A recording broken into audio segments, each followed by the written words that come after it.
తెలుగుదేశం ప్రభుత్వం రాకముందు నారా చంద్రబాబు నాయుడు గారు, నారా లోకేష్ గారు ప్రజలకు హామీ ఇచ్చారు.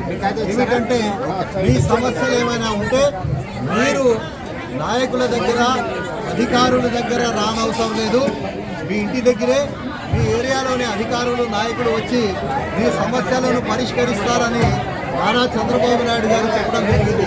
అలాగే ఈరోజు మన విజయవాడ పార్లమెంట్ సభ్యులు కేసీఆర్ గారి సూచన మేరకు 43వ డివిజన్లో తెలుగుదేశం పార్టీ నాయకులు, అలాగే వివిధ శాఖలకు సంబంధించిన అధికారులు అందరూ వచ్చి ఇక్కడ ప్రజల సమస్యలను తెలుసుకొని పరిష్కరించే దిశలో ఈరోజు మేము ఇక్కడ పయనిస్తున్నామని తెలియజేస్తున్నాం.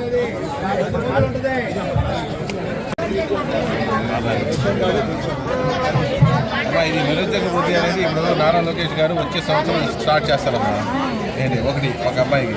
రెండోది ఫీజు రీఎంబర్స్మెంట్ మీకు రాదు, డైరెక్ట్ కాలేజ్ వాళ్ళకి ఇచ్చేస్తారు. కాలేజీ వాళ్ళు మాకు రావట్లేదు, కాలేజ్ వాళ్ళ నుంచి ఒక లెటర్ తీసుకురండి మాకు రాలేదని చెప్పి. ఏంటి ఎందుకంటే కాలేజ్ వాళ్ళకి డైరెక్ట్ చేసేస్తారు.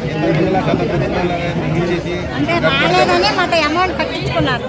ఇప్పుడు 2 months కింద అదే అమ్మాయి ఫార్మసీ చదువుతుంది, సెకండ్ ఇయర్. అమ్మాయి చిన్న అమ్మాయి కన్నా వస్తే ఫీజు రీఎంబర్స్మెంట్, పెద్ద అమ్మాయికి బీటెక్ అయిపోయింది. మీరు పెట్టారా అర్జీ? నేను సచివాలయంలో పెట్టారు. ఇది సార్ ఇక్కడే ఇచ్చాం, ఇక్కడే ఇవ్వడం.